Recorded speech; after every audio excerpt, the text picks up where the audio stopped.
Continuing our Revelation study, and we've completed the introduction and the letter to the Ephesians. And Ephesus, as we learned, was praised for its works, for its attention to keeping the heretical out of the congregation. However, Yeshua spoke against them in the sense that they had lost their first love, which was not just the love of God, but perhaps also the love for people as well. Their faith had become like a habitual repetition, so to speak. And they needed to come back to the essence of who they were as God's people. And he did, he said that if they didn't, that their assembly, their congregation would die out. And that's exactly what we know happened in the 2nd century. All right. Now, there we go. Okay. So now we're going to turn our attention to Smyrna. To the angel of the Messianic community in Smyrna, write, here is the message from the first and the last who died and came alive again.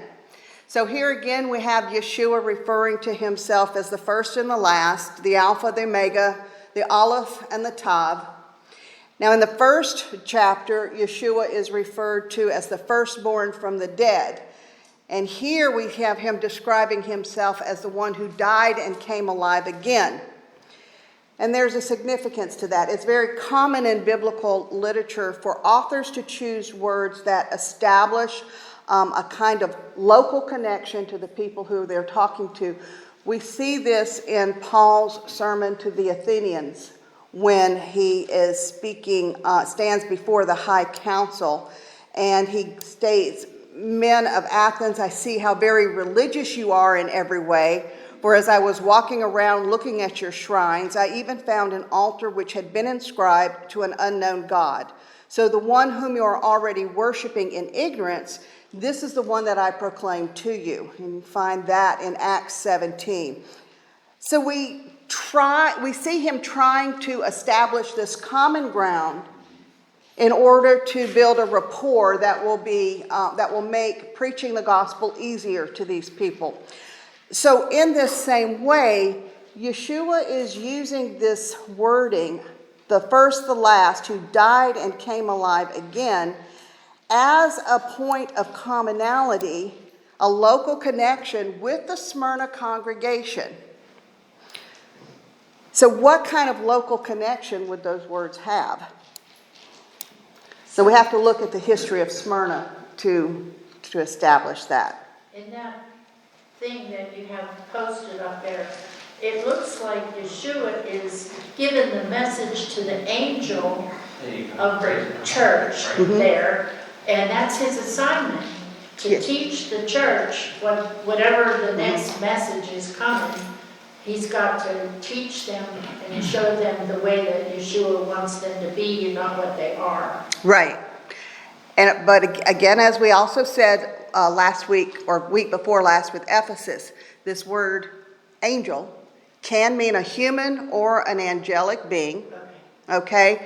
I'm not disputing what you're saying, but we don't have any records of angels visiting the congregations. But we do have human messengers that are sent constantly out with letters to the different congregations, which is where we get all the epistles in the New Testament from. These are these letters, these messengers. Timothy was one of them. So, but yes, all of it is, whatever means is being used, this is to teach the congregations what they need to know. So the history of Smyrna goes back centuries, all the way back to Noah, his son Japheth, and Japheth's son Javan. Javan is believed to have been the founder of prehistoric Smyrna. And when we talk about prehistoric Smyrna, we're talking about a time before recorded history. Okay, we're not talking about prehistoric in the sense of dinosaurs and monkey men. Okay? What? No monkey men. No. Yeah. I mean, we don't have any writings from Noah, or his sons or anything before the flood. The earliest writings we have are from the Sumerians, which existed about the same time as the Smyrnans did. But we don't have anything from Smyrna itself for this period. However, we do have archaeological artifacts that date back to this time period that have been uncovered, that were uncovered in Turkey in 2005. So that was really some exciting archaeological evidence of the city itself being there. It is actually the oldest established settlement in the Mediterranean basin, is Smyrna. So Jabin, the name of Noah's grandson, means Greek. It is associated with the name Ion, which was the name of the god the ancient Greeks believed founded their civilization. He was the child of Apollo and grandson of Helen, the mythical ancestors of the Greeks. And they named their settlement Ionia. So this region of Ionia that was settled around third millennium, 3000 BCE, and has been in that same location ever since. It was one of the 4 major ancient Greek tribes, and it was a leading city-state within Ionia that had influence over the shores and islands of the Aegean Sea. So it was an essential trade route between Anatolia and the Aegean Sea, and this period from about 1100 BCE to 750 is known as the Greek Dark Ages. So as you can see from this map, let me get a pointer on it. Okay, there we go. Here is the entire settlement of the Greeks. This is the Greek city-states, all throughout here, all over here. It was very widespread, multiple areas throughout the region.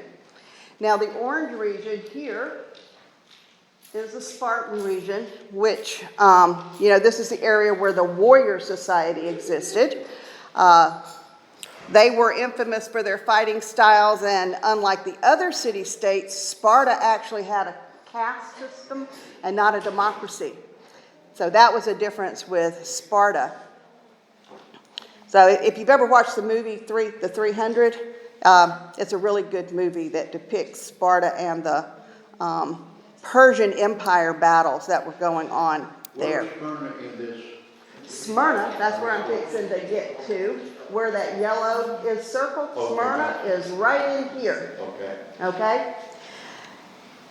Now, the pink areas, which is the dark pink areas that Smyrna is part of, was called the Delian League, which was just basically a military alliance that happened as the Persian Empire started encroaching and destroying and taking over Greek society. And by the time that the Persian Wars ended, where this line is, Persia had actually destroyed and taken over all of this area in here. And Smyrna was part of that.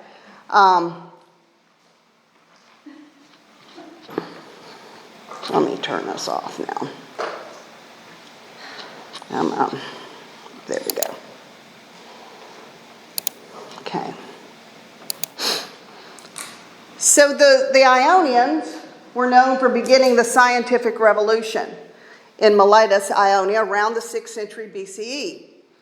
The revolution involved the development of critical thinking, logic, scientific thought about the world, the physical world, the material world around us, how it functioned, and it actually laid the foundation for Western thought, for the sciences as we know it, Hippocrates and all of that. Now, yeah, they had some strange ideas, as far as, like 4 humors and leeches and everything else like that, but they based it a lot on what they felt was common sense and what they observed, not voodoo magic and things of that nature.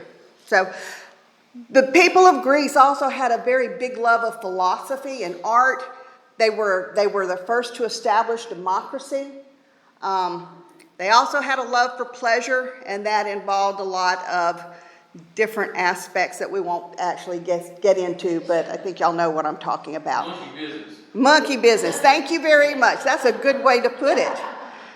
So this is the culture that was there, that was later expressed in the culture of Athens, and what actually infiltrated and affected Jewish culture in the Hellenized areas of like Alexandria and everything else. So this time period here is known as the Archaic Greek area, which is from 800 BCE to 480 BCE. And it was at the end of this time that Smyrna is overtaken and destroyed by various enemy armies, including the Persians. So their city is destroyed. They may have had little pockets of communities, but Smyrna as a whole was gone. And the reason why I'm going through all of this is so that you understand the theme of death and resurrection that Yeshua is talking to in regard to this city-state, because it's how he addresses them, and it's something that was very deep within their cultural and ethnic experience in that area. So the Greek Empire, though, was not over with. Here comes Alexander the Great, who liberates the region and then goes on to build the greatest and largest of empires in the world. This allowed for a later rebuilding of Smyrna, which then flourished under Hellenistic and Roman rule. It became a major commercial center for Asia Minor, and it was later incorporated into the Ottoman Empire in the 15th century. It is the only city of the 7 cities mentioned in Revelation, the 7 churches in Revelation, that exists to this day. All the rest are gone, but Smyrna still exists. It's been renamed Izmir, and it's located in Turkey, but it is the 3rd largest city in Turkey. It has 4.395 million people in it. It's only under Istanbul and Ankara. So it is huge. It is a huge area. It's a huge historical area and a huge commercial area. So Smyrna's history was full of birth, death, and rebirth throughout the ages, from the time of Noah's grandson to the time that we have this letter Yeshua dictates to John. And they understood this connection of living, dying, and living again. That is the commonality there. But as an aside, and I found this kind of interesting, when it comes to Smyrna, Alexander the Great had a lot of dreams, it seems. And he had a dream about Smyrna. And it told him to relocate the city. So he relocates the city from the north side of Mount Pagos to the south side of Mount Pagos. That's what he is told in his dream, to do that and to establish the city there. But what I find interesting is there was another dream that we've talked about before, and it's just kind of an aside. It doesn't really have anything to do with Smyrna, mostly with Alexander. But this one involved Jerusalem. And it was Alexander's goal to conquer the Persian Empire and Darius III. Particularly. So he asked for the cooperation of the Jewish people in Jerusalem, and the high priest there, Jadis, refused. There's a lot of infighting in the Jewish community at that time. There were several factions fighting against each other, but he refused because he had given Darius an oath that they would not take up arms against him.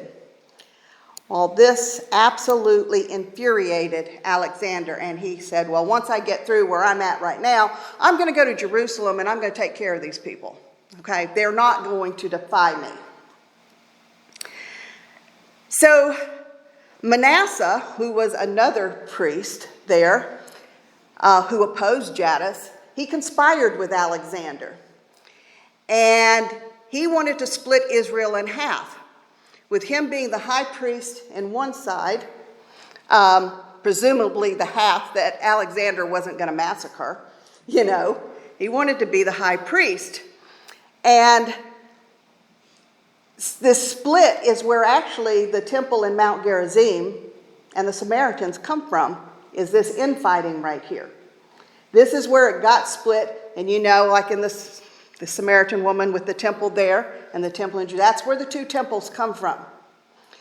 So Alexander agrees to this until he gets to Jerusalem, and when he sees the procession of the priest and the high priest in their white robes, he approaches by himself, he gets off his horse, and he prostrates himself before God and bows before Jadis. And he greets the high priest. And it seems that Alexander had a dream. And in this dream, he saw this very scenario that he has encountered here in Jerusalem. So he knows that this is sent from God. So when he is shown the scroll of Daniel, he believes that he is the conquering Greek that destroys the Persian Empire as described in the book of Daniel. So he sacrifices to God in the temple underneath the watchful eye of the priests and everything, and he declares God the God of all. And he allows the Jews in Jerusalem to maintain their autonomy. He does nothing against them. And while he allows the Samaritans under Manasseh to stay in their region and keep their temple, he doesn't give them the autonomy of the Judeans because they claim to be Hebrews and not Jews. So he said, well, he'd have to think about it. And he conscripts all their fighting age men into his armies. Now, he left the Judeans alone. He didn't conscript them, but a lot of them volunteered. But he forcefully took the Samaritans and said, now y'all are going to go with me. And I thought that was just kind of interesting how God worked through a pagan king in multiple dreams that he had to work out his will for this area of the world. It's just, and that's just more confirmation to me that God can use anything, even a donkey, to do what he wants to do, right? And he's in control. That's right. He is always in control. I know how you are suffering, we're on 2:9 now, and how poor you are, though in fact you are rich. And I know the insults of those who call themselves Jews but aren't. On the contrary, they are a synagogue of the adversary. This is ancient Smyrna. It was a city of very, very great wealth, and it was strategically located in this port area. So they had a lot of shipping and everything with merchants, commerce, and trade with merchants all over the world. It had a favorable climate, very fertile land, which made it agriculturally prosperous. In addition, it was also known for a famous wine called Pramnus, which was used for both just pleasure drinking and medicinal drinking purposes. So this wine was mixed with goat cheese, barley flour, and herbs to make a drink called kykeon. And before serving, honey was added to it to sweeten it, and it was diluted with water. And this concoction is mentioned in Homer's Iliad, as well as in Hippocrates' diseases of women as a cure for the red flux, which red flux is dysentery. So I looked at that and I thought, that's kind of interesting because it may have been this very wine concoction, knowing how close this region is, that Paul tells Timothy in 1 Timothy 5:23 to drink for the problems that he's having with his stomach. Yeah, so you can see that connection there. That was very interesting to me.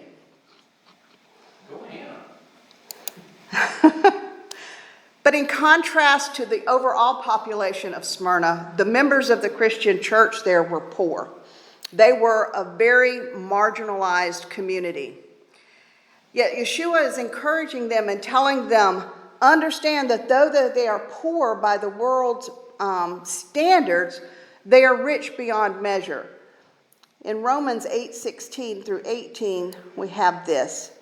The Spirit himself bears witness with our own spirits that we are the children of God.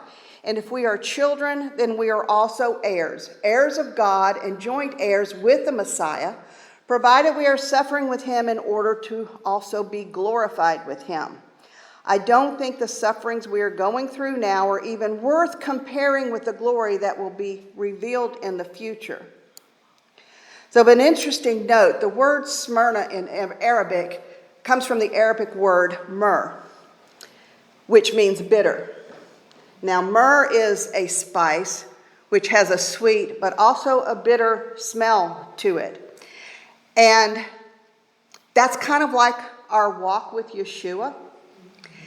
Our walk with Yeshua, our relationship with Yeshua is sweetness beyond words, right? But sometimes the persecutions that can have to be endured are very bitter. So we have a contrasting thing there. And it also goes back to what the Smyrnans are actually experiencing. You can see that in their communities. Now this verse deserves much closer scrutiny because this has been used as an excuse, not just for anti-Semitism, but for the replacement theology that is prevalent throughout a lot of the church. I know the insults of those who call themselves Jews but aren't. On the contrary, they are a synagogue of the adversary. So I went online just to see what some Christian writers taught in regard to this verse. And here's some quotes from it. Physically, the church in Smyrna suffered from persecution from the Jews. The Jewish community outside the church spoke evil of the Christian community. And then from a Quora discussion. There are only two churches.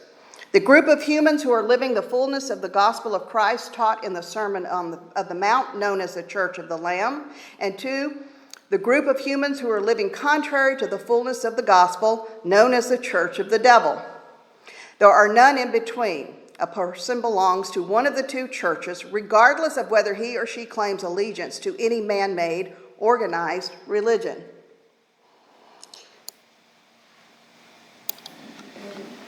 Then this is another thing also in this same discussion. The majority of the persecution the New Testament church faced came from the Jewish community. Even most of the Roman persecution was an effort to appease the Jewish authorities. This is true of Pilate's condemnation of Jesus and Paul's imprisonment by the Roman governor Felix and Festus. This pattern held true throughout the Roman world in the first century. As long as Christians were considered a sect of Judaism, they were exempt from the required observance of certain aspects of Roman state religion. However, as Christians were expelled from synagogues and denounced by the Jewish leadership, Rome began to see Christianity as a new religion that did not have the same exemptions. Therefore, Christians outside the protective umbrella of the synagogue were open to Roman persecution. The synagogue of Satan says they are Jews, the people of God, and they persecute those who believe in Jewish the Messiah, the true people of God. In reality, by rejecting the Jewish Messiah, they have renounced their status as true Jews, and that is why Jesus calls them liars. Even Kaufman's commentaries on the Bible has this to say: John has preempted the glorious titles of the once chosen people for the Christians. Christians are the real Jews, the true sons of Israel. The Jews' meeting place is here designated a synagogue of Satan.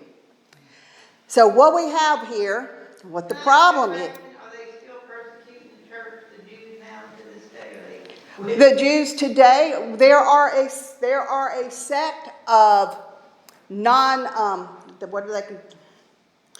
they call them something in Israel. What do they call them? These rabbis. There is a small group of rabbis that do persecute. Anti-missionaries, thank you.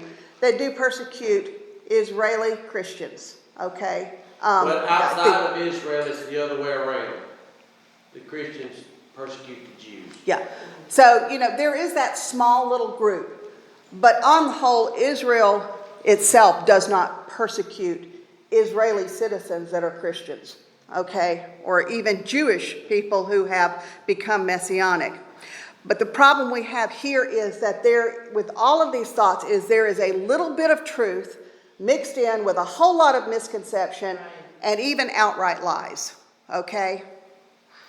We know, yes, some of the allegations are true. We know from the book of Acts that Paul, as Saul, targeted this Christian community with the full support of the temple hierarchy. We know that. Yet we also see Gamaliel rebuking the Sanhedrin for this. Yes. Okay? And he told them, if this is not from God, it will die out. But if it is from God, there is nothing you can do to stop it. And he told them they needed to back off. They needed to be tolerant and they needed to be cautious. Fighting God. That's right. So were the Christians driven from the synagogues? Yep, eventually. But why? There's several reasons why. First of all, the Gentile population of the Christian faith. Because the Gentiles could not separate themselves from their pagan roots to an extent that was acceptable by the Jewish community, and by coming into their congregations, they felt that they were bringing their pagan practices in with them. They were not trying to convert to Judaism. They were bringing their pagan practices with them. And this was something that the Jewish authorities fought with as far as the Gentiles coming into the churches. They actually really seemed like they didn't have much of a problem with the Jewish believers. It was the Gentile believers coming in that they had issue with.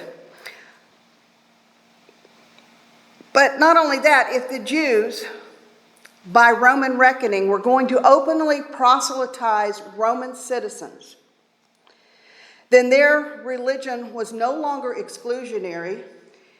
It was in danger of being taken into. Rome basically let them do what they wanted to do. When Rome came in at the request of the Jewish people during that time in history, Rome came in at the request of the rabbis to handle whatever. It was with the understanding, we're Jews, we worship this way. We're not going to get involved in your state worship, your worship, whatever. We're two exclusive people as long as, we don't openly try to pull your people into Judaism, and as long as we don't cause trouble, you can just do what you want to do. Okay, that was basically the understanding that Rome had with the Jewish citizenry.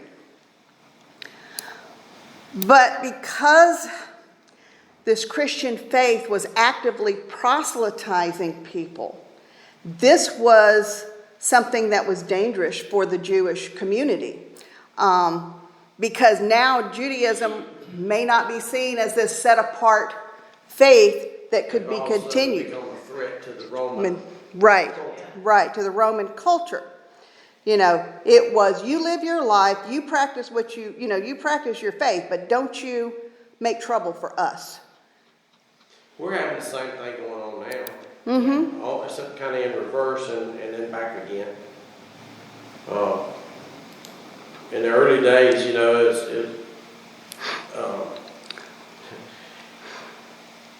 it's been a back and forth thing ever since the Pilgrims came on the shores of Plymouth. Mm-hmm. They came to set up. They were fleeing persecution. Right. And then they get here and they set up their little enclave community, and they're Seventh-day people. They're Sabbath keepers. Yes, they are. And they call them Puritans because they kept the feasts and all these things. Well, then you have this great influx of people coming in on top of them, and they set up a government from England. So then the Church of England becomes the prevalent force as far as religion is concerned. And so now this little group that was here first is under persecution because they want everybody to be like the Church of England. Mm-hmm. So that goes on for a while, and then all of a sudden you got more folks that are coming in from other religions, other countries, and that sort of thing, till it's just all this battle back and forth till the little group that started it all gets left behind. But they're still there. Yeah. Still a remnant, always been a remnant. Right. You know, and so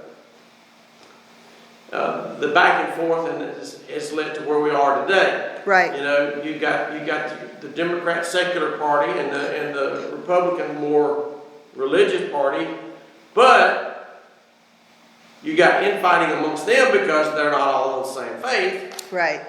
So these guys over here take advantage of that from time to time. So they get up, and then when these folks finally get enough of these folks ruling over them, then they unite for a little while and overcome, Yeah. you know, the Democrats, and then from once they overcome the Democrats for a little while, then they start fighting amongst each other again, and then the Democrats come back up into power. And it's been that way, Forever. Yeah. Right. It ain't nothing new. It is nothing new. As Solomon says, there's nothing new under The sun. Not at Okay, all. I'm sorry, I didn't mean to. No, you had some good stuff to share. So I want to read that again. I know the insults of those who call themselves Jews but aren't. On the contrary, they are a synagogue of the adversary. I want to read you the exact Greek translation of this verse in the way that it's written in the Greek. I know your tribulation and poverty, but rich you are, and the slander of those claiming Jews to be themselves and not, but are but a synagogue of Satan. So we have to, where are these insults coming from? They are coming from people who are claiming Jewish identity who have no Jewish identity. Okay? This is where the insults are coming from. This is what this verse is saying. We've got insults coming in, but it's not from the Jewish community. It's some make-believe people who think they're Jewish. Okay? Be careful. Do it now? Wait a minute. So, the word synagogue, well, I mean... They all call us Jewish wannabes. Oh, okay, well, all right, well, I don't mean that, So the word translated synagogue here in the Greek is simply an assembly of people. Okay, that's what the word means. It's a group of people who have gathered together. The word is synagogue, but it has no direct Jewish meaning inherent in it at all, whatsoever. Yes, today it's the word used to describe a Jewish place of worship, but that's not what it meant 2,000 years ago. It was a gathering of people, whether they were in a religious building of worship, whether they were in a coliseum, whether they were in the agora, whether they were in the marketplace. It was just a group of folks, okay? Today, in Israel, they actually prefer to refer to their place of worship as a shul. Mm-hmm. Yeah. Which is where we get the word school. Right. Exactly right. It is. So remember, in Hebrew and Greek, words have multiple meanings. We've talked about this. In English, we have a new word for everything under the sun. So just to showcase this, in ancient Hebrew of the Bible, there were 8,674 words. 2,415 were proper names, like David or Moses or whatever. So that leaves 6,259 words in the Bible to articulate and translate properly in its context in another language. All right, by contrast, Greek had 60,000 words. Ancient Greek had 60,000 words. Okay? And English? Okay. English, we have over 170,000 words with 47,000 additional words that are somewhat obsolete. So that means for every Greek word, we have 2.5 English words for what that word can mean. And again, confirmation bias comes in translation, and so this is where we have this difference, this struggle here, trying to get through what is actually being stated. So, again, these were people who were claiming to be Jews, but not. Rome's greatest fear was a religion that set itself aside from all other religions, or worship of the gods, and declared that their religion superseded all others. You could have your religious beliefs, however you wanted to believe, but you could not refuse to worship Rome's gods. You had to, if you had a different belief system, it had to come in underneath the Roman pantheon. Okay? And it's still that way with the Roman Catholic Church. They just, Yes. when they would conquer another country, they would just accept their gods and overlay their religion with the Catholic religion. That's true. See, Rome had a definition of atheism that is different from ours. Okay? Rome's definition of atheism was your refusal to worship the Roman gods. And Roman atheism was a capital offense. You could not do that. So, because Roman religion was not just a religion that they practiced on a Shabbat or one day a week, Rome's religion was part of their entire culture. It was everything that was part of commerce. It was part of daily lives. They had feasts. They had public gatherings. They celebrated the religion of the gods daily in all aspects and walks of life. And because they did, they felt like this gave them prosperity and the, sorry, I'm down on words here. My brain's a little bit muddled today from muscle relaxers. But they had the approval of the gods, or whatever you want to call it, because they practiced this. They kept the gods in everything. They always sacrificed them and acknowledged them and everything, and that brought them favor from their gods. So they didn't care if the Jewish people kept their faith, but they didn't need Roman citizens abandoning theirs. Okay? So just like we see with Gaius and the Chosen, he destroys all his gods. That was a very big thing for him to do as a Roman official. And Romans who did that, there were God-fearers in Roman culture. They did practice aspects of Judaism, but they hid it. They hid it and practiced it in various ways. They were not very outwardly outspoken about it. So this that you're saying now makes me think as to why Rome got interested in the religion of Yeshua. Mm-hmm. Because so many Gentiles started accepting Yeshua, Mm-hmm. and it was kind of interfering. Yeah. It was. And so then that's That's when why they they decided to take over and change the Sabbath day Mhm. and Yes. make their own church. Mm-hmm. Exactly. That incorporates all of his gods. Right. Exactly. You're exactly right. So when you think about it, when you think about to these people who call themselves Jews but aren't, I think about a zealous person, very zealous person, passionate person that believes something very strongly. And I thought, well, what is the most passionate person out there? And it's one of two people. It's either a newbie in anything, whether it's in the Christian faith, or somebody that has just stopped smoking who has now determined that everybody must stop smoking, I mean, and different people like that. So these, you understand what I'm saying. So there's a zealousness there, so somebody that may be a proselyte Jew, may be new to this faith, is actually the one causing a lot of this trouble, okay? Or somebody who is political, a zealousness in politics to keep position and power. So that is what you can see here is happening within the Jewish community. So let's see. So basically the way was just messing up everything for everybody, because it was messing up the Jews, it was messing up the Romans, there was this infighting. But whatever this verse speaks to, it is not a blanket condemnation of the Jewish people, nor is it a recognition of the turning of God's favor from the Jews to the church. We cannot read that into this verse at all. Although some do. And most do, yes. So don't be afraid of what you're about to suffer. I tell you, the devil will put some of you in prison to test you, and you will suffer persecution for 10 days. Be faithful even to the point of death, and I will give you life as your victor's crown. So here again, from Kaufman's Commentaries on the Bible, Smyrna is the oldest and most faithful of the allies of Rome. It erected a temple as early as 195 BC to the goddess Roma.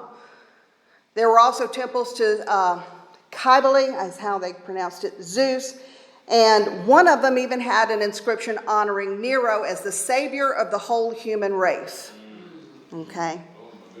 Yeah, so in 26 AD, they also erected a temple to Tiberius. That's why Nero was also looked at as a form of the Antichrist. Mm-hmm.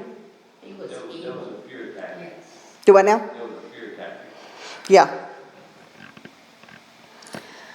So Smyrna is clearly a center of cult worship, emperor worship that caused a lot of problems and sorrow for the church. And so, like we were talking about with Rome and its gods and goddesses, Smyrna was as much of a hot spot of god and goddess activity as Ephesus was. And we talked about Ephesus the last time.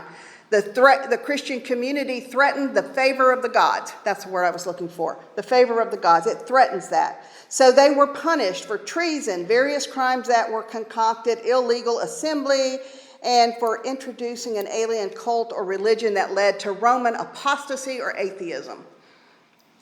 The first of the persecutions by governing Roman authority occurred under Nero in 54 CE and continued throughout his reign that ended in 68 CE.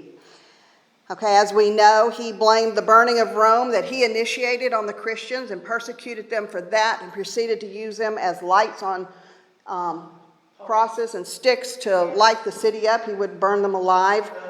Yeah.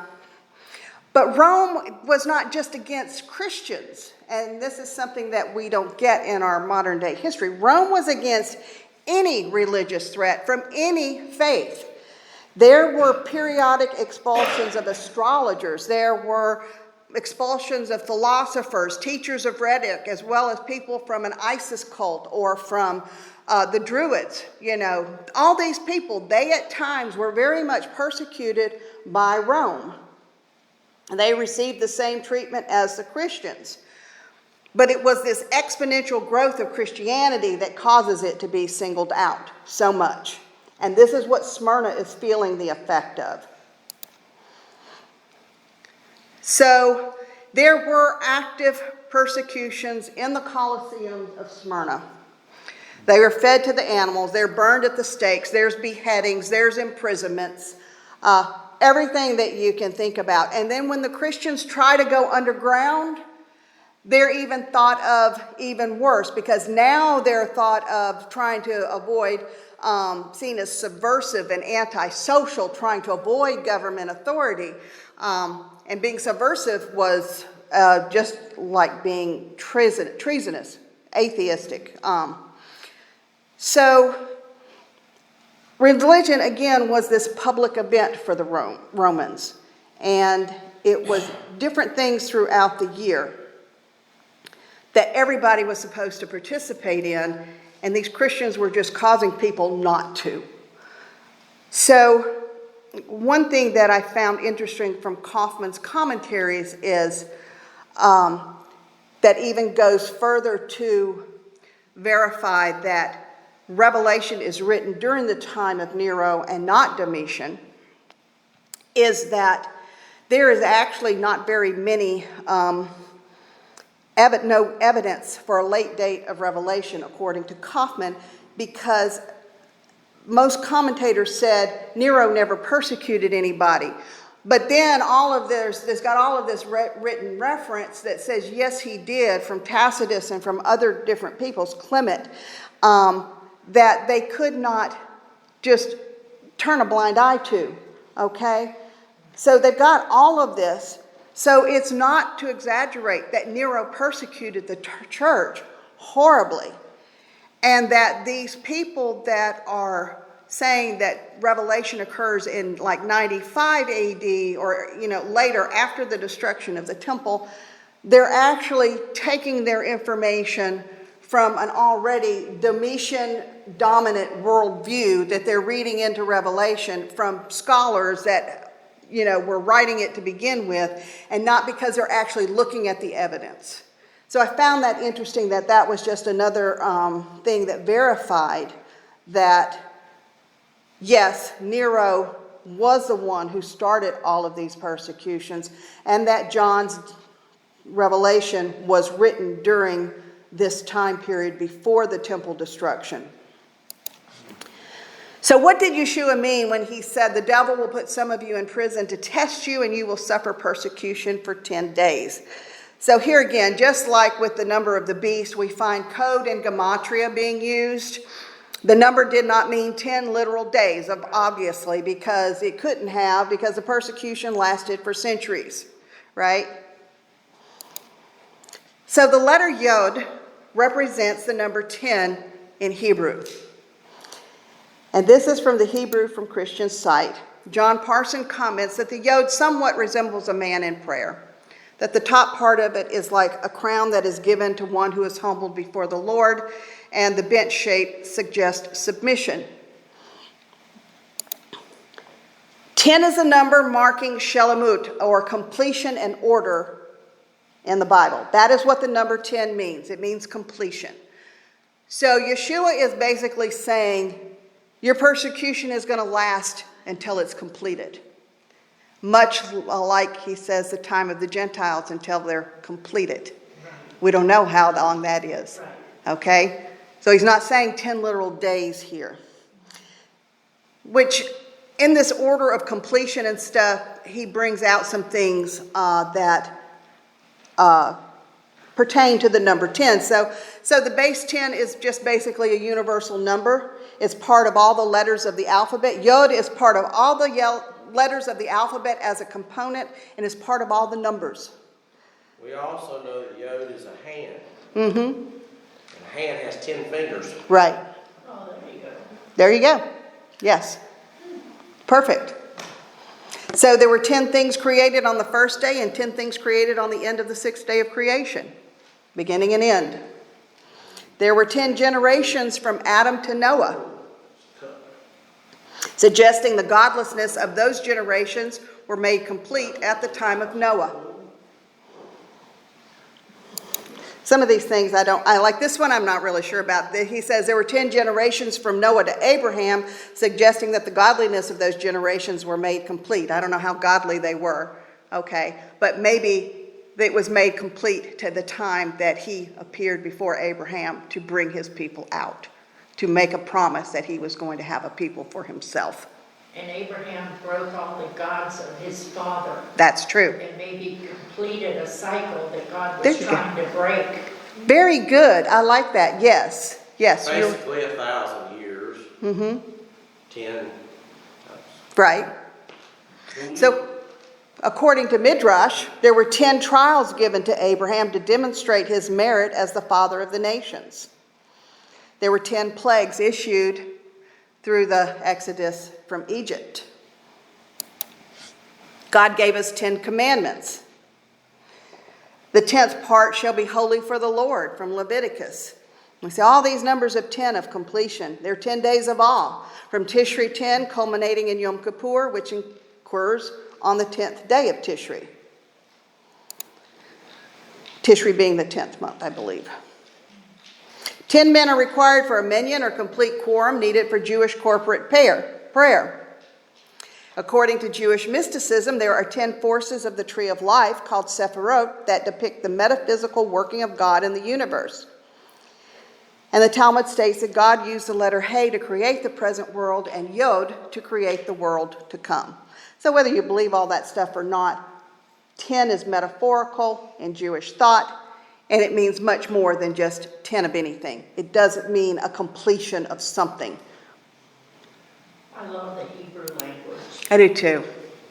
It's amazing. So in essence, Yeshua is encouraging his followers to endure until the time of completion is over, that the persecutions are only for a season. If they can endure even to the point of death, then the reward will be life, and they will receive a victor's crown in the kingdom. Whoever has ears, let them hear what the church spirit says to the churches. The one who is victorious will not be hurt at all by the second death. We are not going to be taken out of this world in the tribulation yet to come. And I'm saying this publicly. If we are taken out, then there needs to be an apology made to all those who suffered before us and all of those who have suffered Amen. up until that time. That's right. You know, I mean, honestly, that's not justice as far as I'm concerned. There's so much suffering around the world in the Christian church today. It is never said on the news or anything. Nobody cares about it. But 1 in 7 Christians are persecuted today worldwide. We have North Korea, Somalia, Libya, Eritrea, and Yemen that have the highest reported concentrations of persecutions against these Christians, and they suffer horribly. We're not talking mean words spoken against them. We're not talking mean tweets. We're not talking a loss of job. Yeah, we're talking about brutality and animalistic brutality, much like what we saw on October 7th in Gaza, from Gaza. These, I don't even know if you could call them religions, like with North Korea and all the people that persecute Christians. It most of the time is political. Right. But they actually, when they behead a person, they denote that you are Satan, and the only way you can kill a demon is to cut its head off. Oh, wow. That's why they cut their heads off, because they think they're demons. I see. Okay. And that way they feel vindicated, Mhm. like they took care of Satan. I see. Well, the Catholic Church used to do the same thing. Yeah. People who committed suicide, after they're dead, they would cut their heads off so that they would wander around in the afterlife. You know, all these Yeah. superstitions Right. developed and Yeah. or And that's infiltrated why from the Muslims pagan cut minds. the heads off Okay. their enemies and their wives, if they're mad at Their their wives and they cut stuff. their head Yeah. off to get rid of the demon. To get rid of the demons. Oh, wow. I did not know that. You can't even kill a demon. No, you can't. By killing a person, that demon's probably going to run into you, Right. you know, but they can't kill demons. No. And they have no clue. They don't. They're crazy. They are. You're right. Some people just take one out of life. Nobody told me that's how you kill vampires. Well, it's the same principle. This is true. So, yeah, so we are talking, you know, rapes, beheadings, all of this Yeah, kind of crazy stuff. chickens too. I love chicken. Yeah, I'm sorry. So Yeshua doesn't promise us that we'll miss the tribulation, just that if we can endure until the time of completion, then we will be given life and a crown of victory. He promises us that the second death will have no effect on us. So the Smyrna church was only one of 2 churches that was praised and encouraged in these 7 letters to the churches. There was nothing negative said about it whatsoever. So when I was thinking about it, I thought, you know, that's the kind of church I want to be a part of. I want to be a part of the church that doesn't get chastised, that what God sees is he finds good before him. You know, he's pleased with what he sees before him. You know, so that you get that well done, good and faithful servant, you know, thing from him. So that's something for us to aspire to be like the church in Smyrna. And that is it for today.